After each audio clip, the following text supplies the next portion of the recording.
Hello, everyone, and welcome to Please Expand. Today we have a wonderful interview lined up with Michael Hunter, author of The Decline of Magic, and I'm also very lucky to have Giulia doing the interview with me. Hello. So you're now being upgraded, Giulia, from pre and post interview presenter to actual interviewer. It's been very exciting and I actually want to do more. So we'll be interviewing Michael Hunter on his book, The Decline of Magic, which came out in 2020, published by Yale University Press. Okay, so to begin with, why don't you start by telling us something about Michael? So Michael's, has had a very fascinating career. He's a historian. Currently, he is emeritus professor of history at Birkbeck University, London. And if I'm not mistaken, I think he's best known for his books on Robert Boyle. Mm-hmm. He's sort of the Boyle man. Mm-hmm. I think his most famous book on Boyle is called Boyle Between God and Science, published in 2009. I have to admit, I haven't read it, unfortunately, but I would... Didn't need to admit that. I would like to read it. Well, I appreciate the honesty. Yeah. Wonderful. And maybe it's worth starting from a brief overview on the book we're gonna interview him about today. Right, so the book is called The Decline of Magic, and it sort of half borrows its title from Keith Thomas's Religion and the Decline of Magic, published in 1971. And Michael Hunter's book sort of situates itself in the context of Keith Thomas's book, and it tries to offer a more fleshed out understanding for why magical beliefs declined. So Michael Hunter is a huge fan of Keith Thomas's book, but he has a qualm with it, and that is that Keith Thomas actually says very little about why magic declined. And so Michael Hunter wants to explore this in his book. And so he talks about these two sort of main figures, theoretical groups, the orthodox thinkers and the free thinkers, or the Wits. These are sort of the main theoretical oppositions. So you have the orthodox thinkers, who tend to be clerics, but not exclusively, and they believe that there are supernatural phenomena. And that belief is kind of tied up with the belief in God, and the belief that you can't not believe in God without also thinking that supernatural phenomena are possible. Otherwise, how else would God act upon the world, right? And then you have the free thinkers, the Wits, who are these skeptics, who think that supernatural phenomena is just a bunch of tosh. They're often accused of being atheists because of this, but they don't seem to be atheists, so they seem to be sort of straddling this very tight, this thin line between believing in Christianity and not believing in the supernatural. And I guess that's why they're called free thinkers. And they're wits because they're probably very sarcastic and they like a good joke at the expense of the clerics. And so this is sort of the general intellectual landscape that the book deals with. And then he talks about doctors and... And just to clarify, in what century are we? So the book begins at around 1650s, so the 17th century, and Michael Hunter's account goes all the way up until the beginning of the 19th century, so 1810s, 1815s. But the real meat of the book is focused from about 1650 to 1750, I think, and then he sort of explores what happens a bit afterwards. And I believe its focus is England. Yeah, it's England and a bit on Scotland. There is the chapter on second sight in Scotland. Oh, of course, yes. Yeah, so for some reason in Scotland it became very popular for people to believe that they had second sight, so the ability to foresee things. And he thinks that that's an interesting case study that is worth exploring for the Decline of Magic. So there's a bit of that, but yes, primarily in England. And just as an anticipation, we are going to go through all the reasons for the decline of magic that Michael Hunter gives us one by one. Yeah, that's right. So this is going to be the structure of the interview. Yeah. So I think that's enough to get everyone going. I think you're ready for it. Buckle up because it's It's long, conceptually rich, and fascinating. Don't scare people. And Julia does excellently in her debut. Okay, I've made her blush enough. So, without any further ado, Michael Hunter and the Decline of Magic.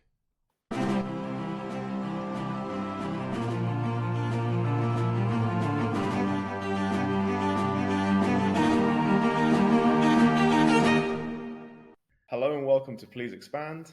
I'm Hilius. And I'm Giulia. My co-host for the day.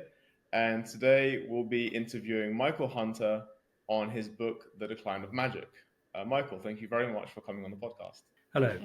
So let's just start by introducing your book. Your book seeks to explain why magical beliefs declined in England and a bit in Scotland, starting from the 17th century and going all the way to the early 19th century. Let's begin by focusing on the 17th century, which is where the book sort of begins. Could you maybe describe the intellectual landscape of the time? What are the competing ideologies? Who are the most prominent defenders?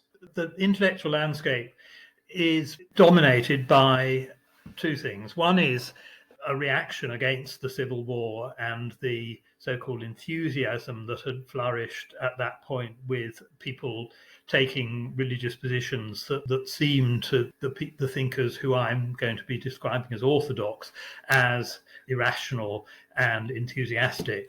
But then again, there is this development of ideas associated particularly with the thinker Thomas Hobbes, which presents a much more reductionist and cynical view of religious and other matters. And this is feared at the time to be implicitly atheistic, and the Orthodox are equally frightened of that because of the dangerous implications that it seems to suggest. So there's a kind of balance being held by those who I would define as orthodox between, as it were, enthusiasm on the one side and undue rationality on the other, and an attempt to sort of hold a balanced kind of intermediate position between the two, which is very much at the core of the ideas of the thinkers who I would define as orthodox. And on the other side, we've got the free thinkers, the wits, the people that are causing them all this anxiety about the supposed growth of atheism. Yeah. What characterizes a free thinker? What makes a wit? Well, I suppose a disrespect for the kind of values that the Orthodox hold dear, a kind of a scepticism towards Orthodox values, an openness of ideas, which is seen as dangerous because of the extent to which it is in danger of jettisoning the values which the Orthodox consider important. Okay, so your book is about the reasons why beliefs in supernatural phenomena declined. So we were thinking that maybe it would be good if we went through these reasons one at a time.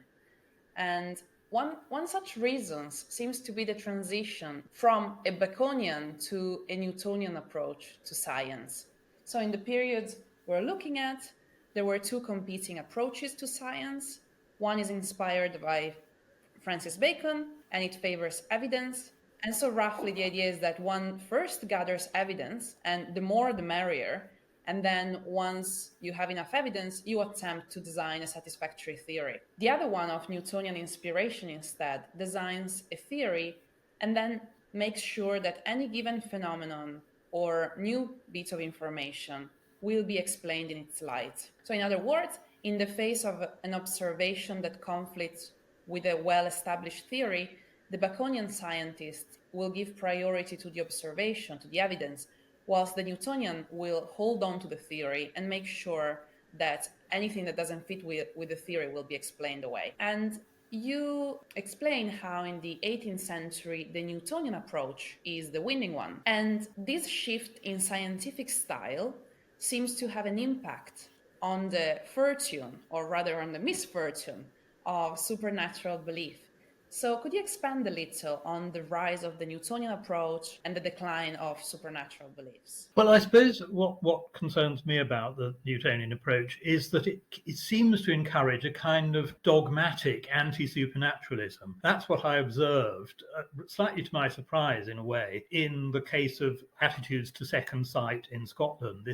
These empirical observations that certain people seem to have a premonition of the future, which couldn't be explained by natural means. That it's on the basis of a supposedly Newtonian approach of an appeal to laws of nature, these kind of concepts, not that explicit, but the terminology that's used that suggests that it's on those grounds that people are rejecting the supernatural. Now, whether that's really the reason, or whether in a way this is an excuse that they use to account for their rejecting something that they would otherwise have rejected on other grounds is another question. And in a way, this takes us back to one of the central theses of my book, that people, as it were, just seem to have made up their minds of their wish to reject the supernatural, and really then just sort of look around for potential explanations for it. And Newtonianism comes to hand because they can make this claim on that basis,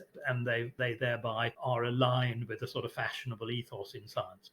Shall we then perhaps flip the order of explanation and say that it's actually the willingness to reject supernatural beliefs that contributed to the fortune of Newtonianism? Well, it may be, but I suppose what concerned me was that the fact that there is this clear empirical evidence for ostensibly supernatural phenomena, which I personally would prioritize in a kind of Boylean way. I take my allegiance is with Robert Boyle and his sort of instinctive wish to respect the data that comes to light through sense observation and experiment, etc. And I would prioritize that. And therefore, that is, in my view, what's defective about the view of the people who are taking this supposedly Newtonian view, is that that's precisely what they're not doing, that they're failing to take account of empirically verifiable evidence. Just out of curiosity, are there any instances of people that try to use Newtonianism to defend the existence of supernatural phenomena? Yes, I think so. Yes, I mean, for instance, Newton's successor in the chair of mathematics at Cambridge, William Whiston, who ultimately was thrown out, but who continues to have a very active career thereafter. He believes that that all the supernatural phenomena that other people are rejecting can be vindicated according to such principles. Okay, so yeah, okay, interesting. So Newtonian science. So this speaks to your point then, right? That it's not the irrefutability of the fact that the Newtonian principles deny supernatural phenomena, but it's the pre-existing beliefs of the individuals that want to use it to affirm what they already believe. That would be the way my take on it. Yes. Yeah. Okay, so another aspect that you highlight a lot is the accusation of fraud. So the accusation of fraud seems to play a central role in the decline of magic, and not unlike today, many people were quick to accuse witnesses of supernatural phenomena of fraud. So, and this brings us to one of the most famous cases of magic in the 17th century, or at the very least, the most famous case that you discussed, the demon drummer of Tedworth. So it's interesting for our discussion because it's a situation where a supernatural event was taken by many to prove the existence of magic, but was also the target of accusations of fraud. They thought it was being made up for the purposes of fame or perhaps to make some money off it.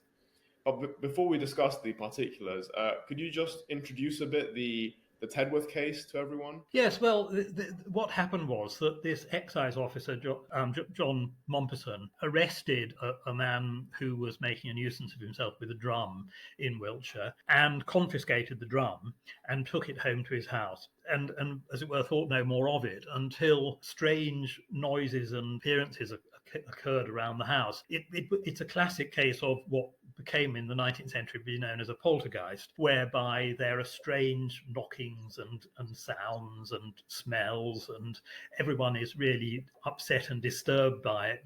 Chairs move around the house with no evident apparent reason, and there are noises outside and bangings on the walls and all of this sort of thing. And it's clearly slightly alarming. And because of the climate of opinion of the time, people immediately think it might be due to witchcraft. And so the man who had owned the drum, William Drury, is accused of being a witch and causing these strange appearances. And so that's the sort of scenario. And as you say, initially, Mompesson believes that it shows clear evidence of the existence of witchcraft and therefore of the devil, and is really quite is initially he is almost reconciled to the nuisance of the disturbances because of the evidence they seem to provide of the reality of these supernatural phenomena. But then, and this is based on letters that he writes to an Oxford don who he's in contact with, which survive and which give a really interesting account of the episode, not least because you can actually watch the stages of his attitude developing. And so initially he's alarmed by these phenomena and worried by them, but equally he is intrigued by the extent to which it does genuinely seem to demonstrate the significance of the supernatural. But then at some point some skeptics come along who suspect it's all a fraud and who ask for his permission to take up the floorboards and search the house, and he's really alarmed and upset about this. And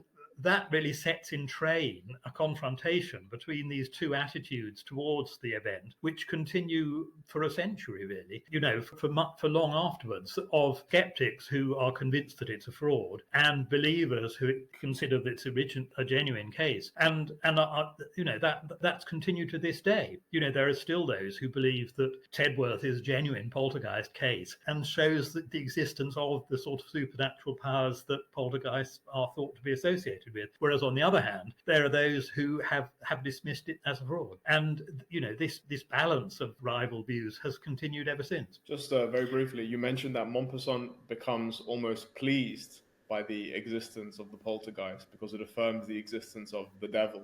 Ultimately, since it would be the evil magic of the devil that would give power to these individuals and to these events, that will strike people as strange. Is that because it's affirming the existence of God as well? Is that the sort of the delight that he gets from seeing the existence of the devil? Yes, I mean, Mompesson's first letter to John Creed, who he writes the letters to at Oxford, is very querulous. He's worried that it shows God's displeasure with him, that the fact that these disturbances occur. It's very humble, self-effacing letter in which he worries about what terrible sin he has committed, and in a way, this would be the devil working as God's subordinate to punish him through these diabolical interventions.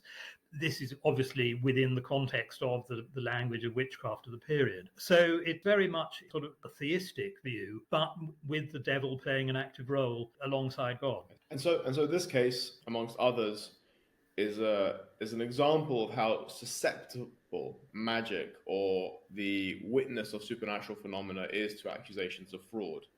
And something that I was wondering was, why didn't defenders of supernatural phenomena accuse their detractors of fraud in turn? Is there something peculiar about magic that leaves it especially vulnerable to the accusation of fraud? Well, I mean, magic is, in a way, that those who are making the accusation of fraud are not really open to that accusation, because how can the accusation of fraud is one way? I mean, that basically the phenomenon occurs, and either it is fraudulent or is not. I mean, you can't really accuse those who are making the claim of fraudulence themselves, I don't think. Well, probably just insofar as, for example, there's the poltergeist cues, and then someone says, no, it's not really happening, you're faking it. And I respond, no, you're faking it because the evidence is so strong that you're accusing me of fraud. Yeah. No, I see what you're saying. I mean, basically, falsehood is on the part of the people making the claim of fraud. Yes, that's precisely the counter-accusation that was made, that, and we go back to this view that it's all a matter of preconception, that it's because the skeptics want it to be a fraud that they claim it's a fraud. And I was very interested to find that there are people who come along later in the 17th century to say, no, the prepossession is on the part of those who are making the claim of fraud, not the true believers, and that the evidence, the empirical evidence suggests the truth of the phenomenon. That's fascinating. Okay, so let's move on to another cluster of reasons that are all to be found around the development of a new science of medicine, to put it that way. So, first of all, the Tedworth case elicited also other kinds of reactions besides accusation of fraud. Not everyone thought that supernatural beliefs were due to ill will or lack of sincerity. One increasingly influential explanation in the 18th century would refer to mental illness. A correlation was seen between supernatural beliefs and psychopathology, and in your book you explain that doctors increasingly conceived of the operation of the mind as being fundamentally mechanical and material, to the extent that they also thought that they could cure the mind, that it was possible to heal mental illness as well as it was possible to heal physical illness. So we were wondering, to what extent do you think that these dynamics and this rise of discourse around mental illness contributed to the decline of magic? And do you also think that it's fair to say that this way of conceiving of mental illness was due to, again, the favor of the Newtonian scientific method? I think you need to make a clear distinction. Well, these doctors were making a clear distinction between the natural and the supernatural. Now, you can have a conception of the natural which is completely non-Newtonian, that you can have a view of nature as against supernature, which just takes for granted that everything can be explained through observed phenomena and natural causation without needing to invoke in any way things outside nature, the supposed supernatural. And it seems to me that is as possible within an ancient system of ideas as an early modern one, that Aristotle or Galen would have a clear conception of their view of nature and what was possible within it, and that could be applied to people's mental state, their mental illness and health, as well as you don't really need a purely mechanical view. So I would regard the adoption of Newtonian trimmings, or indeed mechanistic trimmings. It need not be Newtonian. In fact, the originators of this approach to medicine that claimed that they were applying mechanistic principles to the human body were not Newtonians but Cartesians, and and therefore it's not a specifically Newtonian phenomenon, but it is using fashionable mechanistic models, and to that extent I would again see it as just sort of in a way jumping on a bandwagon by way of explanation. And of course, the having defined this mental state as an illness, the way in which they treat it is completely traditional. They let people's blood or give them severe purges and believe that they're curing them by that means. And so it seems to me that it really isn't, there's nothing specifically Newtonian about it, that's just a kind of superficial veneer placed on what is really quite a traditional attitude to mental health. Just a follow-up. As these kinds of mechanistic explanations of mental health are growing, is there a decline in accusations of fraud? Is there something particular about a mechanistic explanation of mental health that means that people are more likely to think that's the case than make accusations of fraud? Well, of course, the difficulty is that these cases are so few and far between that it's hard to quantify the extent to which people are making claims of fraud and making claims of mental illness. And of course, the two are not necessarily mutually exclusive, although on the whole, it seems to me that the accusation of mental disturbance is more inclusive in a way, and in a way more hard to respond to, because, whereas in theory, you could test out accusations of fraud. You could actually find people who were responsible for the fraud. And indeed, there were cases in the 18th century of supposed supernatural phenomena where actual conscious fraud was actually discerned. For instance, the case of the Cock Lane ghost in the 1760s, which turned out, to be a deliberate case of fraud. In other cases, fraud just remains a suspicion, is therefore rather hard to substantiate, as with the Tedworth case. I mean, no one ever really proved the fraud in the Tedworth case. It was only ever a suspicion. By comparison, the argument that it's due to someone's defective mental state is much more all-enveloping. It's actually much more difficult to respond to because, basically, well, one, it might not even be conscious in the mind of the person who's doing it. That they might be subject to mental forces, as it were, beyond their control. And secondly, it's something that they're not really responsible for. It's sort of beyond them because it's a defect in their mind. And in a way, that makes it a more acceptable explanation for the recipient of the accusation. So it seems to me that really that is the reason, perhaps, why the claim of mental instability comes to the fore at the expense of the fraudulent one, that it, in a way, a more enveloping and more therefore convincing argument. Just one last question on this. Is the reason why it's suddenly perceived as more enveloping, is the reason why it's suddenly more convincing because it's related to the rise of the new science, in this case with Descartes? I don't know. I'm not sure I have a clear view on that. I mean, partly because, of course, it isn't dependent on the rise of the new science, because it goes back to ancient ideas as well. It was equally plausible in the context of Baconianism. So it's really a question of whether people are mainly concerned about looking for natural causes or human causes. Okay, and just continuing on this idea that psychological explanations might be given to explain one's belief in supernatural phenomena, it seems to us that Maupassant's imagining of these disturbances, if they were imaginations, I'm not drawing any conclusions, might have been out of guilt for his treatment of the drummer, right? This is something that we might think nowadays. And this is something close to what Keith Thomas says about the social context for the rise of witchcraft accusations in his book, Religion and the Decline of Magic, which we'll get to towards the end of this episode.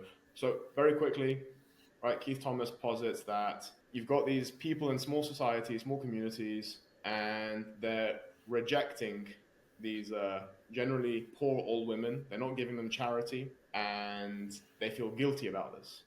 And over the next few weeks, certain bad things happen to them, like butter doesn't set, or their animals don't give birth to healthy calves or whatever. And they interpret this as witchcraft. That the old woman is doing witchcraft on them as punishment for their sins, I suppose. Do you think that Thomas's explanation for witchcraft accusations goes towards... Do you see that as being compatible with the Tedworth case, as possibly explaining it, and more generally, to what extent can we think of supernatural stories as proxies for self-condemnation of social injustice? Yeah, I have no problem with that. And it seems to me that it's borne out by John Maupassant's initial reaction to it, of feeling guilt. I mean, in a way, you could almost adopt the scenario leaving out the devil in that case, because he seems to worry that, that although the devil is used as the proxy through William Drury, the drummer, to cause these disturbances, that he worries that he has sinned against God, that it's a moral issue that he faces. And so I'm entirely at home with that aspect of Keith Thomas's book. I mean, in fact, I have we'll no doubt come the relationship between my book and Keith Thomas's in due course, but I have no real objection to the whole intellectual structure of Keith Thomas's book. I mean, it seems to me brilliant in the way in which it expounded how witchcraft worked and all of these other phenomena, and indeed its exposition of changes in religion in the early modern period. It was breathtaking when it came out in 1971, and I'm filled with admiration for it. Right. Yeah. So yeah. So one concluding question on medicine, and in particular, to what extent we and they thought of medicine as a science, because it seemed to us that they have quite a stark distinction in mind between medicine and medical matters and supernatural matters. And yet when we, as you were mentioning before, Galen, and when we think about the medicine they have in mind, seems quite magical to us. Very briefly, of course, you can tell more about this than I can, but quite generally, Galen's model was shaped around this idea that we have four humors and our well-being is connected to the balance between these four humors. So bloodletting is taken to be a panacea for all bad things that can happen to us, and they tend to and a therapy for any sort of illness. So what they take to be scientific medicine definitely would not live up to the standards of what we consider medicine, or I don't know, anything scientific. So our question is, how could they draw a distinction between between medicine and supernatural matters? And exactly what distinction was that? Oh, I think because they believe that the phenomena that they were studying, the system of the body that they believed they were expounding was purely natural. I mean, they believed it was natural. They were just wrong, in a sense. They thought that, that by removing the blood, they would have desired effect. They were wrong. Now, I mean, that obviously raises questions as to how that people were able to go on tolerating this error for so long and living with it. But nevertheless, it has nothing to do with invoking the supernatural. They did not claim that by bleeding someone you were, bringing about a non-natural, supernatural phenomenon. They believed that, that the body was controlled by completely natural events, and so that, just as it were, it's different views of nature and nothing to do with supernatural. Okay, so the key distinction was not between science and magic as we may understand it, but rather between natural and supernatural. Yeah. Okay. And so you mentioned the body as, so they conceive the body as being entirely within this natural causal chain. I mean, is there a reason why they might think that something was not curable because of supernatural reasons? Or do they generally conceive that anything that might happen to your body was natural and that it could be dealt with naturally? No, I think they are convinced that everything can be dealt with in nature, and this goes back beyond Galen to Hippocrates. Hippocrates is the Hippocratic treatise, the sacred disease, is absolutely adamant that epilepsy has nothing to do with the supernatural, can be explained and treated in a purely natural way. So this is a very, very ancient distinction, and it seems to me, that there is a very clear lineage running through of doctors claiming to be dealing with the natural. So is this just part of a very minimalist framework of the role of the supernatural?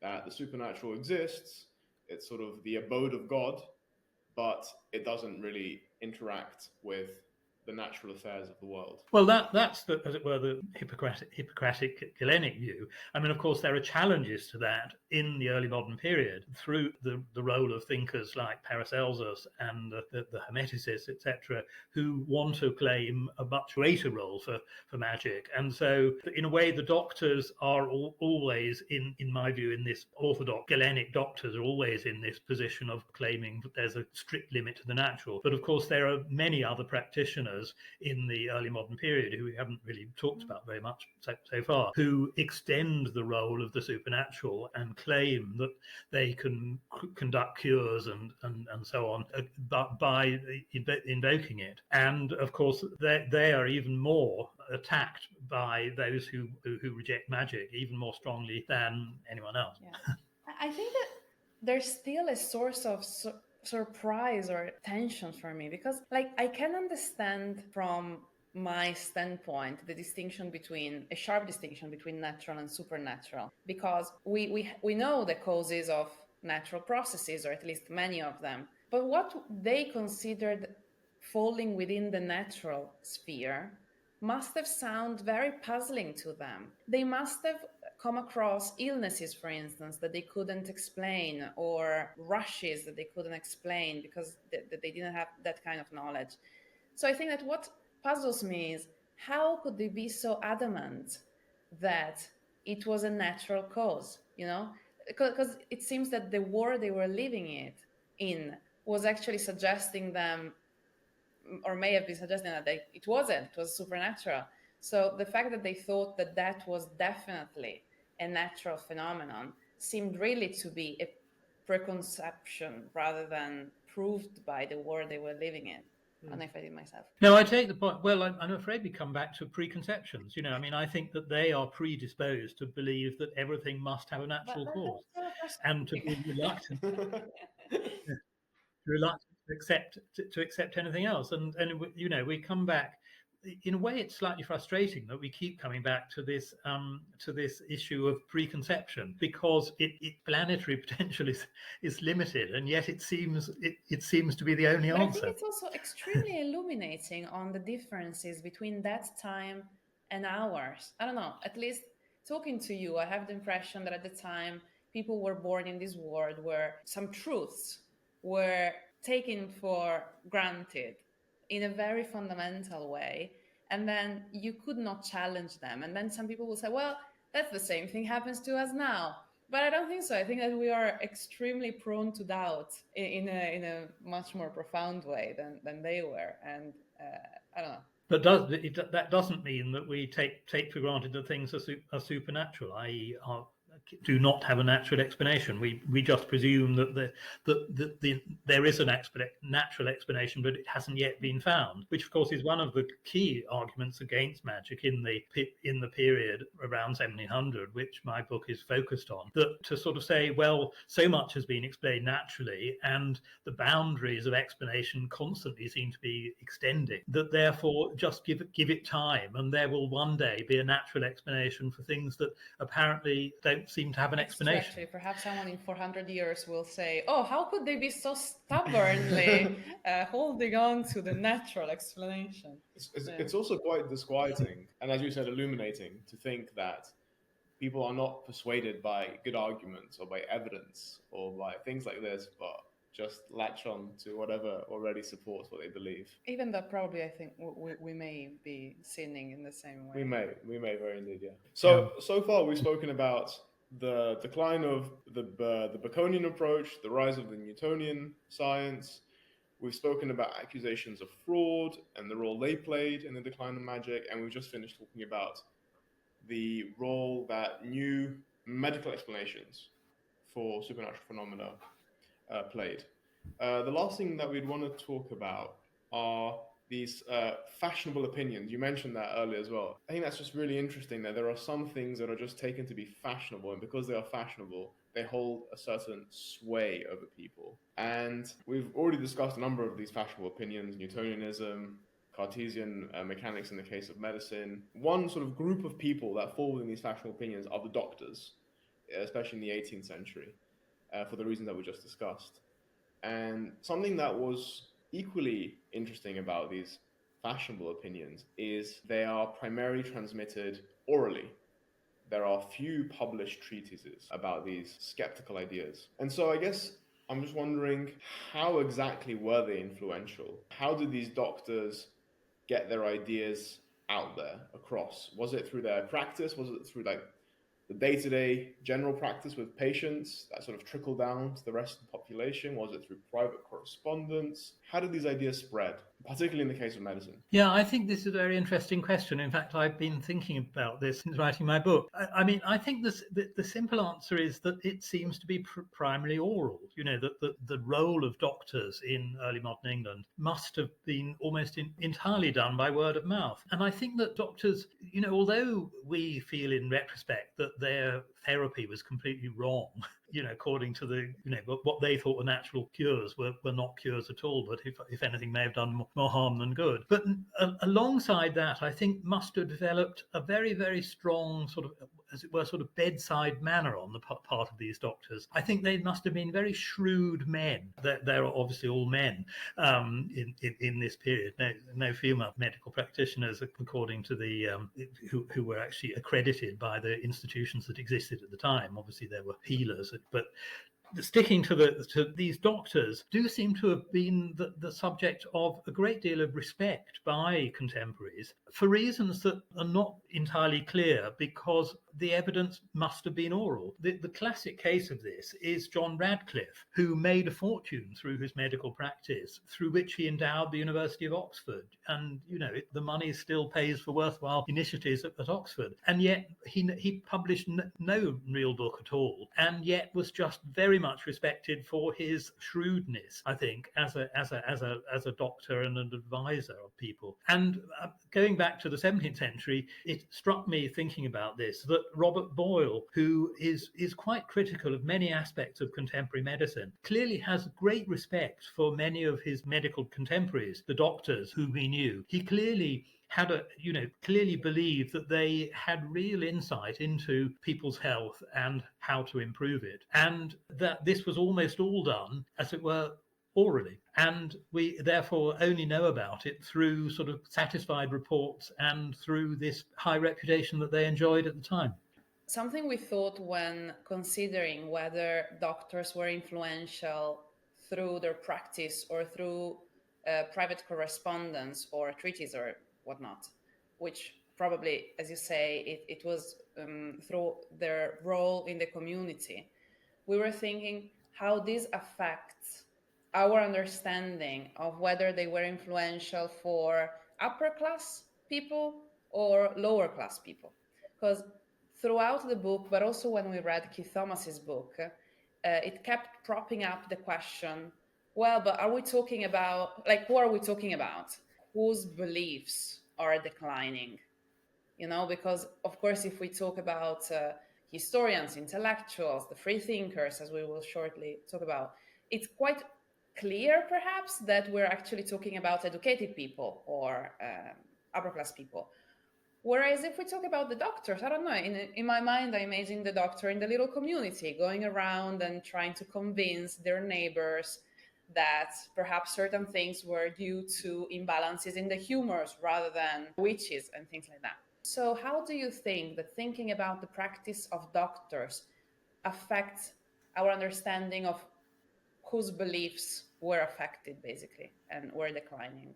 When I mentioned the case of Dr. John Radcliffe, we're obviously talking about an elite physician whose fees were very high, who wasn't having much connection with the population at large. The medical profession, well, there's a great deal to be said about it, and clearly extended from an elite like Radcliffe down through middling practitioners to people with no qualifications at all. And I just really wouldn't want to get into discussion of that. Well, for one thing, I think that in a way it's tangential, I think, to the issue of magic, which is what my book is mainly concerned about. But I think I would be happy to agree that there are large swathes of the population who are not very much affected by the intellectual debates that my book is concerned with at all. That there's this sort of huge swathe of popular culture which is more or less completely immune to the kind of discussions that my book deals with, and that change there only takes place much later, perhaps as late as in the 19th and 20th centuries. And perhaps it's not even completed yet. Yeah, absolutely. Yeah. Okay. So finally, let's talk about the free thinkers. we felt bad about keeping the discussion on the free thinkers up to this point because they're quite prominent in your book. And of course, also because we do philosophy. And so probably the model of the philosopher, as is understood in popular culture, I think depends on the figure of the wit, like the persons who meet up in cafes and they hang out and they discuss and debate and argue about probably little points. What I found interesting is that you attribute to them fashionable ideas. So probably I felt this burst of inferiority complex because like the figure of the philosopher is not super influential today. Whereas at the time they seem to have quite a sway on public opinion. Of course, one question was how public this opinion was. And you just said that probably it was not public as we imagine it today. And another question is of course, it's really hard both to phrase it and I guess to address it, but what it is for an opinion to be fashionable Because you mentioned that some people would even maintain their beliefs in the supernatural private out of shame or out of fear, yet to voice them because they were not cool.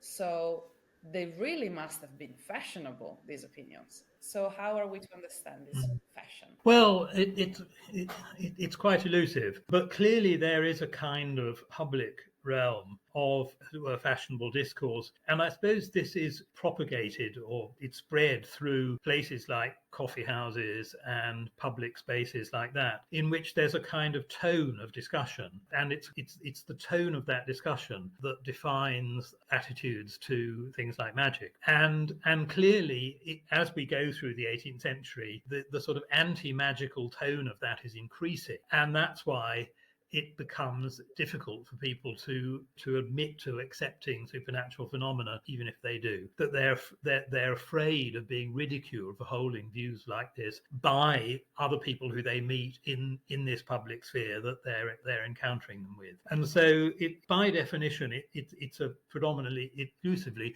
oral phenomenon, and therefore it's elusive in the historical record because it's only insofar as people write about it and either complain about it or to take confidence in it that we come across it, and therefore doing justice to it is quite tricky. Yeah, exactly. We're also wondering from an historiographical point of view, how can we be sure of their actual influence and how difficult it is to make a case about this oral phenomena for you as an historian? Well, yes, obviously we're dealing with reportage, and therefore, to that extent, it is a bit elusive. But it seems to me that the alternative is to just sort of say, well, because it's not written down, therefore it can't be true. And yet that seems to fly against all of the evidence that suggests how influential it was. Yeah, that seems. Yeah, that was a fascinating takeaway from the book. Okay, so I think that sort of covers the four sort of main points that you want to bring across in your book about the decline of magic.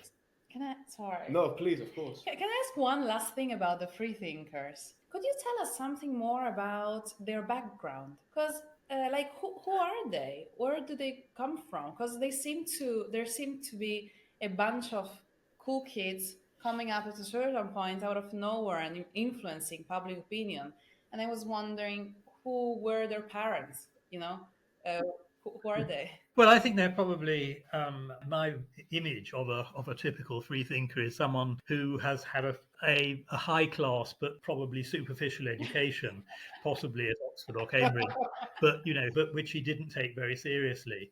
And he then is well off and a man of leisure and inhabits these fashionable locations such as coffee houses, but also on the fringes of the royal court and that. And they just spend a lot of time sitting around and talking and show these sort of skeptical attitudes that cause concern among more earnest figures like clergymen and other professional people at the time who have a sort of vested interest in seriousness, who are offended by the sort of rather flippant and irreverent views that people in these sorts of locations take. Now, obviously, there's an element of caricature about that, but I think that there is also a lot of truth in it, of the significance of these sort of lightly educated and flippant commentators who are seen as expressing these views that early in the period are seen as dangerous in relation to magic, but gradually become accepted into the mainstream of opinion because it's seen that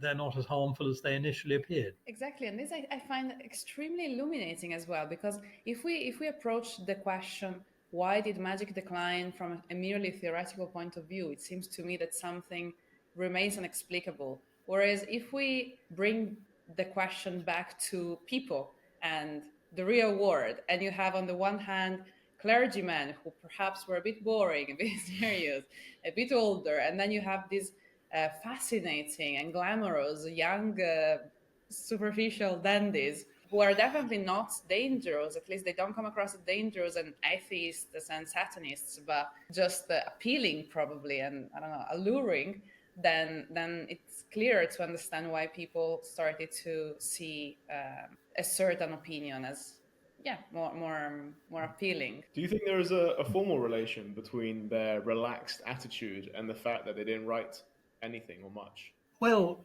I mean, why should they write? It seems to me that their métier is oral, and in a way, they had no incentive to write. I mean, one of the instances that I get that my book devotes quite a lot of space to is this restoration wit John Wagstaff, and I would like to claim that I would like to see his book as being an unusual example of ideas that otherwise would normally have been only expressed orally being put into print. But I mean, in a way, that's a hypothesis on my part, but it seems very plausible. And he so exactly matches the kind of ideas that other people are complaining are only otherwise orally expressed. Yeah.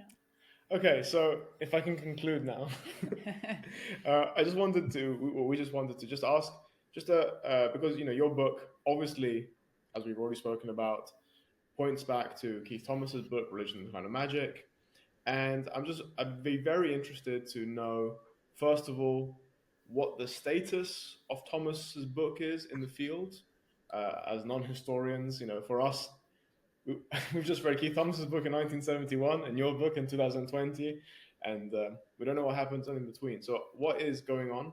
How is it viewed? And just what you take the relationship between your book and his to be. Yeah, no, I'm very interested, very happy to talk about that. Keith Thomas's book is 50 years old. Well, was 50 years old in 2021, and to celebrate that, there was a sort of conference at Oxford, which a number of people gave appraisals, retrospective appraisals of Keith Thomas's book, and in a way, it just made clear how great the stature of the book is. That it I think has completely changed the landscape of how people think about early modern thought, and indeed about a lot of human thought generally. And when I think back to when I first encountered the book, it was extraordinary, the kind of sources that he looked at and the kind of questions he was asking, which I don't think anyone had really ever done before. And so it was, mind-blowing, the book. But the reason for my book was a dissatisfaction about the relationship between the subject matter of Keith Thomas's book and its title, because there's so little in it about the decline of magic. It's almost entirely devoted to exploring the prevalence of the ideas which I was interested in the decline of at their heyday. And in a way, one of its morals is to get historians to take seriously ideas that they would otherwise have dismissed as being unworthy, if you like, of the thinkers who evidently held them. And in a way, I feel that this accounts for the problem that I identified in the book, and which gave me the reason for writing mine, which was that so little of it is actually about the decline of magic. It's only 40 pages out of 700 deal directly with that issue, and I was wanting to try to find out more, to explore in more detail the process by which the decline occurred. Now, of course, Keith Thomas's chapter on the decline of magic, and there's also an ancillary chapter on the decline of witchcraft, and in a way they have to be read together, is brilliant insofar as it goes, but it's only, as I say, very brief. And it canvasses these alternative views of new knowledge, new technology, and new aspirations, and juxtaposes them. And in a way, it's a brilliant tour de force. And yet you sort of read it once and think, gosh, that's brilliant. And then you read it again and think, well, but it leaves so much unsaid. And I was really trying to flesh out in more detail, using the material that I'd come across over the years to do that, in order to come up with a more nuanced picture. And I think that one thing that my book does do that Keith Thomas's doesn't is to illustrate that it's not really to do with science. I mean, that I think is one major achievement of my book, particularly in relation to my chapter on the Royal Society, that the Royal Society just didn't kill magic, contrary to what people in the Victorian period and in the 20th century had claimed. The Royal Society didn't ever test out the magical phenomena that was ultimately to be discarded. It just ignored them. And so science was clearly not what it was that was bringing about the decline of magic, although later the Newtonian worldview is brought in to support that. But I think that it's fairly clear from my book it wasn't due to a direct causation between the two. It's only an indirect one, as we've identified in our discussion so far. and just, I'm sorry, you're getting rather a lot of me now, but no, never mind. And the other thing is that I felt that Keith Thomas's book, it moves so fast that it doesn't ever really get into cases in great detail. So that's what seemed to me to be the strength of instances like mine, like the drummer of Tedworth, or the case of Wagstaff, or the case of Sir Hans Sloane treating John Beaumont, that by going into these detailed cases, one came up with much more insight in many ways than one did by rushing through hundreds and thousands of cases in a relatively brief space of time, as Keith Thomas does. So brilliant as Keith Thomas's method is, it had its limitations, which I would like to argue that my book to some extent rectifies. One thing, so one of I think my favorite aspect of Keith Thomas's book is one of the conclusions that he gives for why the decline of magic occurs. And you've mentioned that briefly, new aspirations. And I always like that explanation, because it's such a difficult thing to prove. It's difficult to show historically that people held new aspirations. And he shows a bunch of things like the growth of insurance companies and changing attitudes in medicine, and how people thought they could deal with new problems, to sort of show, I guess, the consequences of these new aspirations. But to actually show this change in people is very tricky. Am I correct in thinking that you share this idea, that you also see in your book as suggesting that one of the reasons for the decline of magic is this development of greater self-confidence in people, that they can deal with the world, that maybe is not reducible to science, it's not reducible to new technology, but is, again, part of this intangible, abstract development of how people thought about how they could deal with the world? Yes, I think I agree. Yes, I mean, I would second that view of Keith Thomas's quite a lot, except I would think I would express it in a slightly different way. I mean, I don't disagree with it, but I would express it in terms of the reason for objecting to magic rather than just sort of not needing it. And it seems to me, and again, this is something I possibly could have brought out more, and if I'd thought about this in advance, I perhaps should have done. But it seems to me that the objection to magic is that it is capricious, uncontrollable. It's not part of a kind of rational, accountable universe, and that's the reason for objecting to it. So it's that unpredictability about magic, that view that people are able through magic to achieve things that they shouldn't be able to achieve, or that things just appear from nowhere out of by magic that shouldn't really be happening. That's what people are trying to eradicate. So I'm saying the same thing as Keith Thomas, but in a slightly different way. Sure. And one more question on this. We're almost ending, but unlike Keith Thomas's book, yours is titled The Decline of Magic. Exactly. So religion disappears from the title. However, you do talk about clerics, and you do talk about the orthodox thinkers, and you do explain that clerics gradually adopted a skeptical attitude towards magic in the 18th century as well. This seems quite aligned with Thomas's point that, unlike magic, religion survives by losing some part of its supernatural commitments, of those commitments that were overlapping between religion and magic. And we were thinking about this, and we thought, well, it seems that nowadays as well, religion is going through a decline of its own, at least in the Western world. So, very speculative, but do you think that a new story for the decline of religion could be given, and that perhaps it could be similar in some respects to the one you gave to vindicate the decline of magic? You mean, might religion go? Well, I mean, in a sense, you could argue that religion has been going the same way as magic, that the all-enveloping power of religion and the social role played by religion in the 20th century is undoubtedly in decline in the 21st, and maybe that is going to continue inexorably. Although I suspect that what will happen will be that there will be a sort of leveling out, and that religion will survive, but in a much smaller space than it currently occupies. And here we come actually to one of the final points in my Decline of Magic book, in which I talk about what I describe as the balance of antagonisms, quoting the Victorian thinker Thomas Carlyle, but as mediated through the Brazilian intellectual Freire and as expounded by Peter Burke. But basically, this concept of a balance of antagonism, in other words, this ability of Western thought to contain completely disparate trends, but for these to coexist without perfectly happily to coexist, seems to me to be a key to the future, not only of magic, but of religion. Because, of course, you know, my book is called The Decline of Magic, as if magic has declined. Whereas, of course, there was another book published by Yale just a few months before mine by Thomas Waters called Cursed Britain, which argues that magic has in fact survived and is alive and well with us now.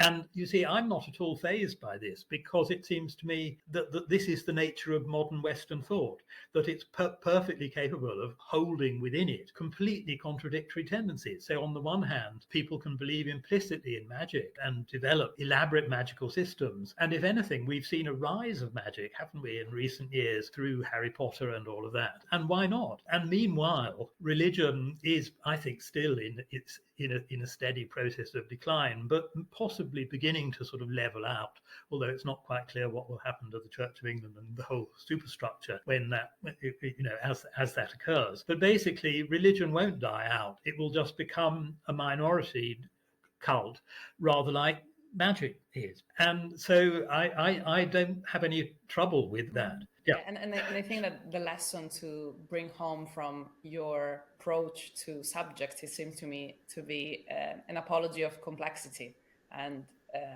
a rejection of any overly simplistic and one-sided narrative. Yeah, one gets the impression, even after having read all that you've written, because of the oral tradition, because of all these things that we can't put our fingers on, there will always be aspects of explanation that will be missing, and all we can do is point at them and understand the fully complex picture that we're faced with. So yeah, that speaks. So thank you. Yeah, thank you for that. That was wonderful to engage with. Okay, so just a final question that we asked to all my guests. What are you working on right now? Well, in fact, it's related to the last part of our discussion. It's to do with attitudes to religion. I mean, in The Decline of Magic, I talk about this slightly idealized concept of atheism as being almost a kind of mindset that isn't, you know, that it's hard to claim is really truly atheistic, but is clearly corrosive of accepted values and skeptical, and you know, and worries the orthodox a lot. But you know, it's actually quite an elusive concept, and I often in that book place atheism in inverted commas in order to do justice to the extent to which we're talking about something that is not really absolute atheism in a modern sense, but is almost kind of generalized skepticism and iconoclasm towards accepted ideas, but which the orthodox rightly see is linked to more extreme positions and has potential for developing in that direction in certain cases. And so what I've been doing since The Decline of Magic is writing another book, which is due out in 2023, about atheism in the sense of, as it were, real atheism, or as close as you come to real atheism in the period before the Enlightenment. And it really deals predominantly with just three instances of people who were avowed atheists by any standards, by modern standards, particularly one, Thomas Aikenhead, who was executed for being a blasphemer in Edinburgh in 1697.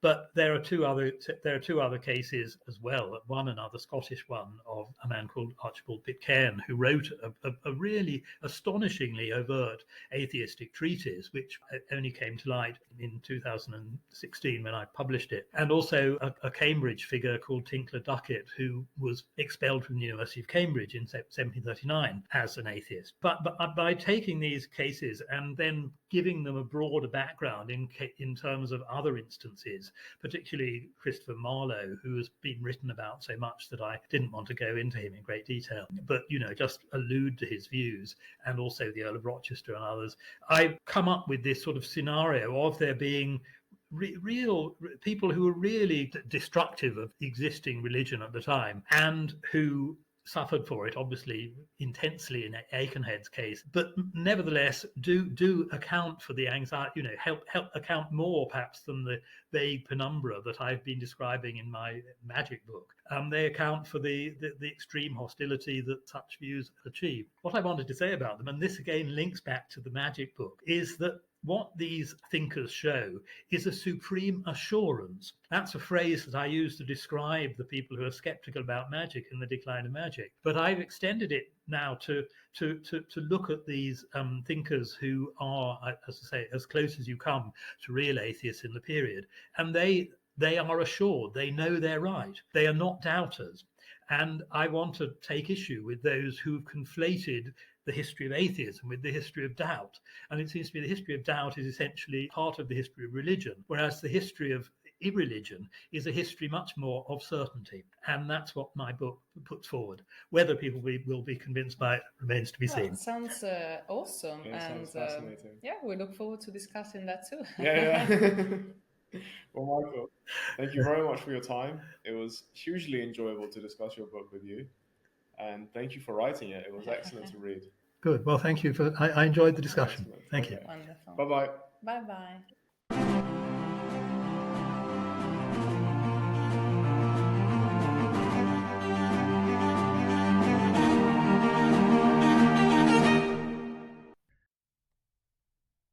Hello, everyone, and welcome back. Hi all.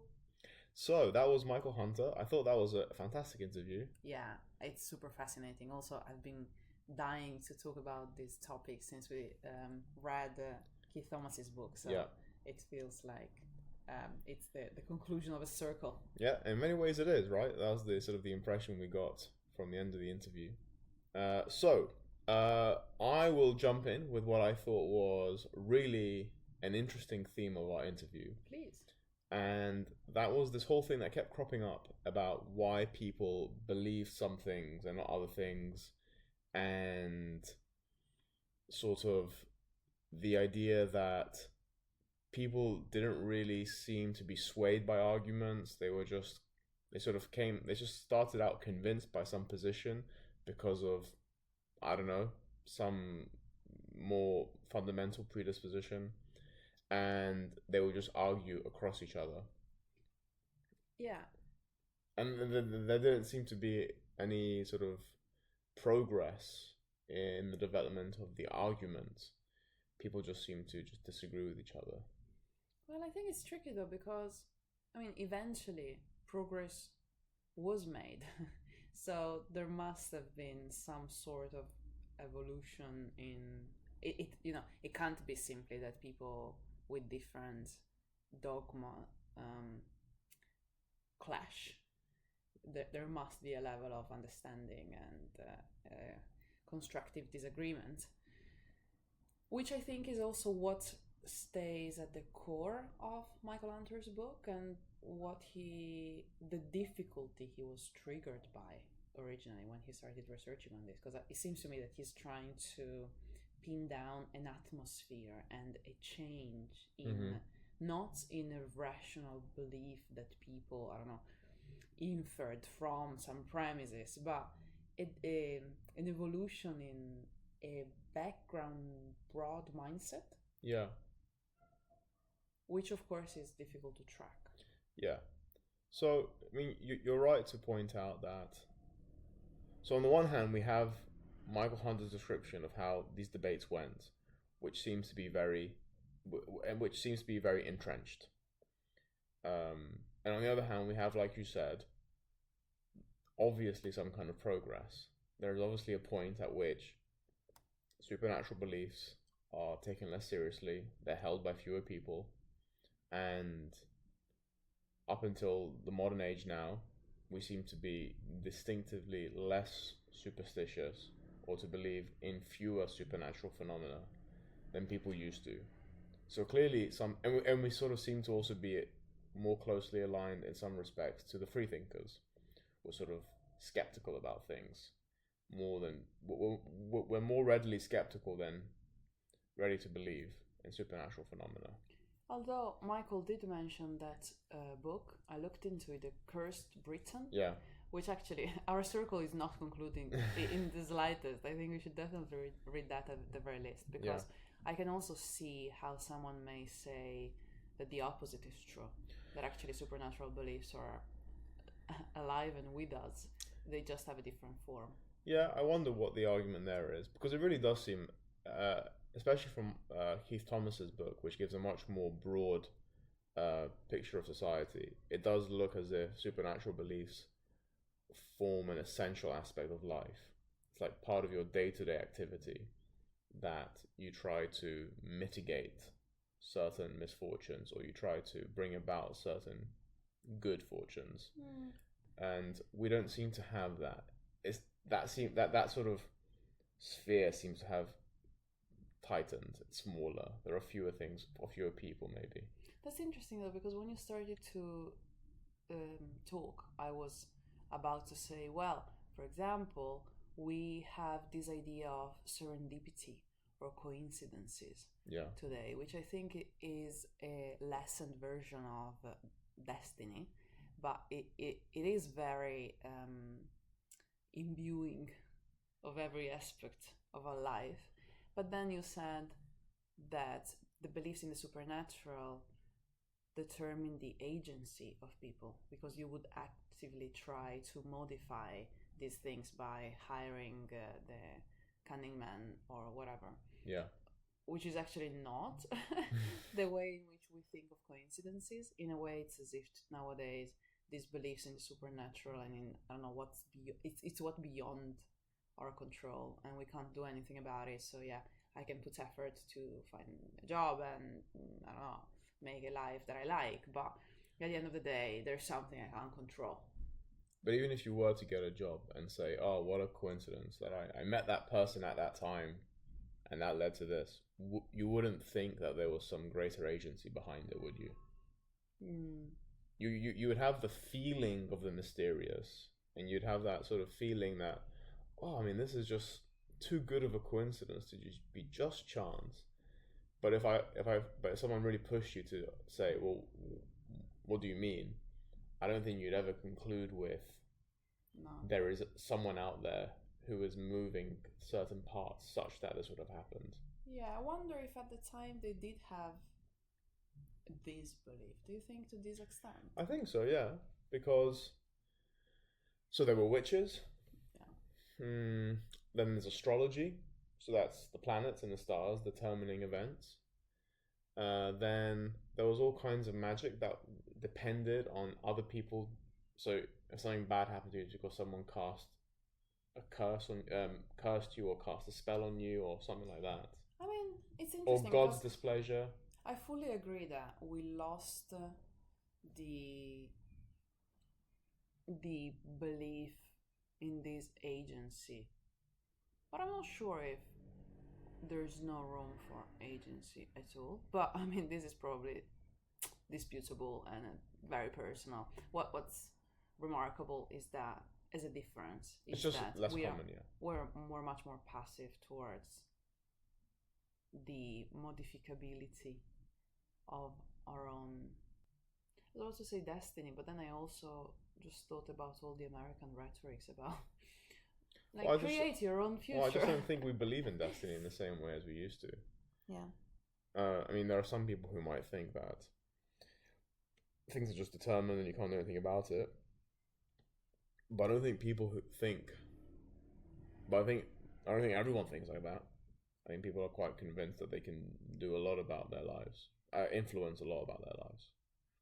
Or I think people tell themselves, at the very least, people do tell themselves narratives about how they are responsible for their own lives and what they've done. To me, what would be very exciting to understand better is the difference between the following. There is a sense in which we nowadays say that we can influence our future, which means, I don't know, put effort, widen your network, or whatever it is. Yeah. And there's a sense in which they at the time thought you can influence your future, which consisted of go and hire the cunning man, or I don't know, throw salt behind your left shoulder. Yeah. I think you see what I'm trying to get at. How are the two related? You know, is the mindset, is the mental state similar? Are they both intentions, or not? Or one is in intention and one is a leap of faith, even though they look formally the same? It feels as if they're trying to extend the sphere of what they can influence by using these kinds of supernatural techniques. So it kind of looks like an intention. Yeah, but what I'm saying is that in the supernatural belief scenario, because it seemed to me that in the supernatural belief scenario, it's a leap of faith because it can go well, it can go wrong, you don't know exactly how it works. Whereas when we talk about influencing our life nowadays, we mean taking some steps that we know by and large, which could also be, I don't know, I want to be fitter, therefore I eat well, and we know scientifically in that case that will happen. Whereas at the time, what I wonder is, did they have a sort of quasi-scientific self-understanding of what they were doing? Something like, oh, I'm sure. Were they as sure that what they were doing would create that outcome as we are sure that eating healthy would make you fitter? I think they were sure, yeah. I think, at least the way that they're described in Keith Thomas's book, and also the way, what's his name? The guy that has the Tedworth case. He's quite sure. What's his name? For God's sake. Anyway, very bad with names. They seem to be certain, yeah. And I think it's because they're certain that it takes so long for magic to decline, because they're more ready to believe, or I mean, also just confirmation bias, right? They focus more on the times when it works and when it doesn't work. Yeah. But also, just to turn what you said a bit against itself, we don't fully understand why exercising is good for us. You and I mean, as laymen, we don't actually know the science behind the connection within exercise and feeling good, or exercise and longer life expectancy. And so it's not the same leap of faith, obviously, but there is a kind of mystery in the way that we act. Now, obviously, we put our faith in science. Faith is the wrong word. We put our trust in science because science seems to have delivered the goods many times. But it's also to do with reliance on experts. Exactly, yeah. And I think very few people would have a theory of knowledge where you know only if you yourself figure it out, because, I mean, otherwise no one would know anything, because we rely on specialists all the time. But then I see what you mean, that, well, they were doing the same. Exactly, yeah. Because the cunning men, the witches, the wise women, they were specialists. They knew how to interpret the world. They knew which words to say, when to say it, under which planet, under which constellation, at which time of day. I mean, it's actually a very, if you go back to sort of the astrology chapter, especially in Keith Thomas's book, it's absurdly precise, scientific almost. The aspiration, at least, is scientific. How they approach giving advice to people. So, you know, it's something like, you know, it involves so much math of calculating which planets will be where to decide whether, you know, you should go on your journey on this day and not on this day, because this is a good day to do it.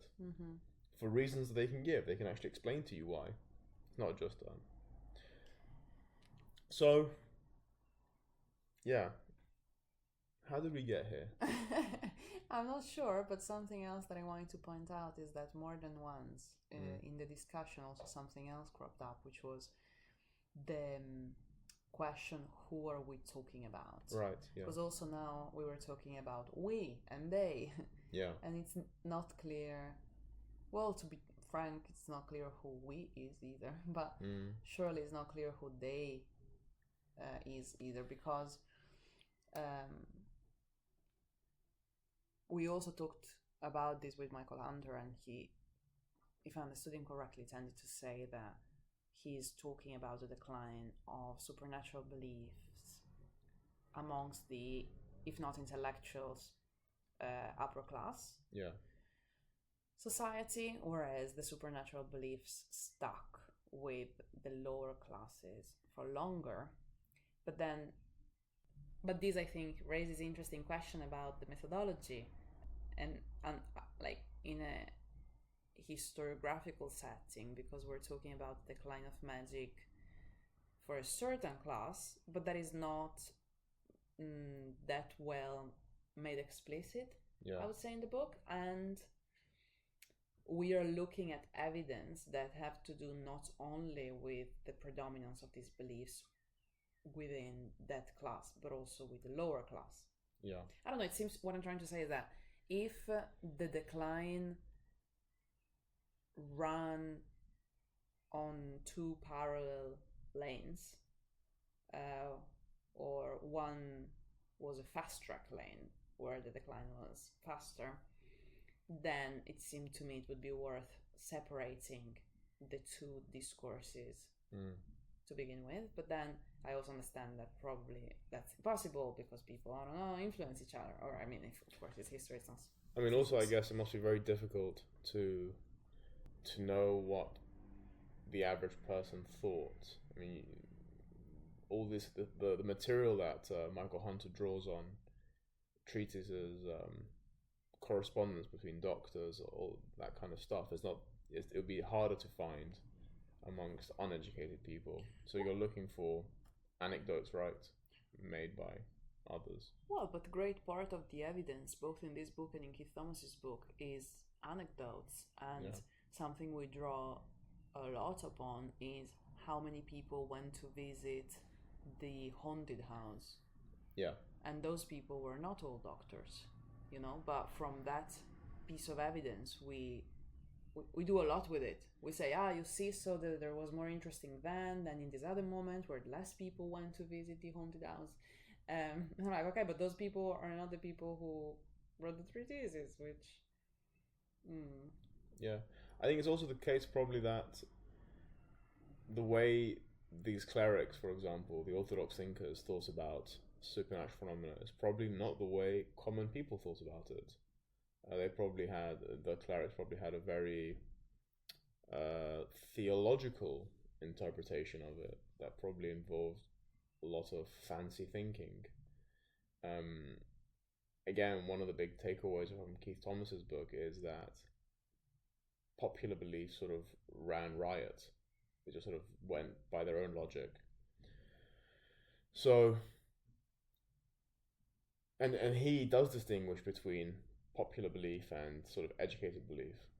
So I guess Michael Hunter's book is about the decline of magic amongst the educated classes, and it doesn't say it doesn't talk about the